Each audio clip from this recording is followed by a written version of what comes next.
Hello and welcome to the Sunday Afternoon Modular.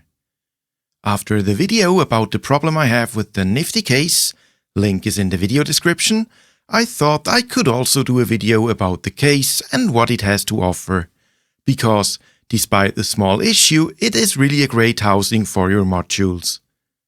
So it is called the Nifty case and comes from Cre8Audio, which is a Nevada-based company, but has team members in the US as well as in UK and France.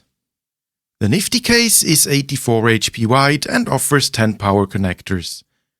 This should be enough for small systems.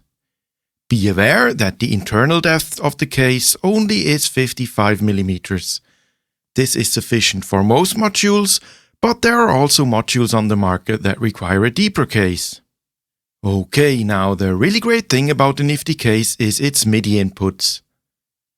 On the back it has a MIDI input and a MIDI through. If you're not familiar with MIDI, on the input connector you can hook up a MIDI keyboard for example, and the through lets you send the MIDI data from the input to another MIDI device. This could also be a second Nifty case. But that's not all, it also has a USB MIDI input. So this means you can send MIDI data directly from your DAW, which in my eyes is a fantastic feature. I can create a MIDI track, set the output to the Nifty case, and it will play my MIDI notes to whatever modules I have it connected to. And with the audio output, it comes right back to my audio interface, so I can record it. One thing to mention, you cannot power the case with the USB port. It is solely for the MIDI data. Another thing I recognized is that if your Nifty case is a bit further away from your computer, you can't use a USB extension cable.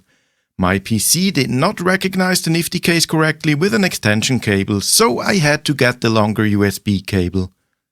Back to the MIDI functions. The MIDI data gets converted to a Eurorack-friendly CV, gate, mod and clock signal.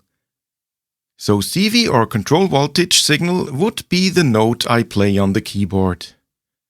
A gate signal gets sent when I push down a key, and mod is for the modulation wheel. The clock signal would for instance be the BPMs of my track. As you can see, there is a CV and gate 1 and a CV and gate 2 output. This means that the Nifty case does not have one but two MIDI channels. It further has two jacks where you can feed your sound signal.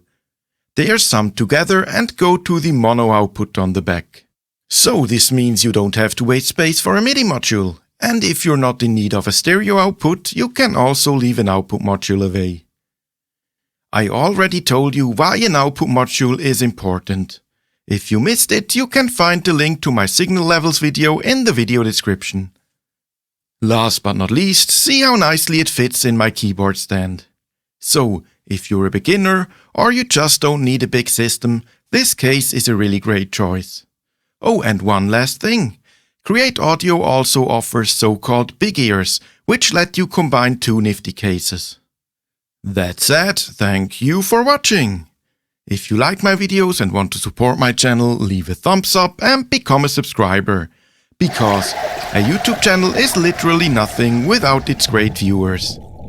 Have a great day, evening or night, and see you next time on the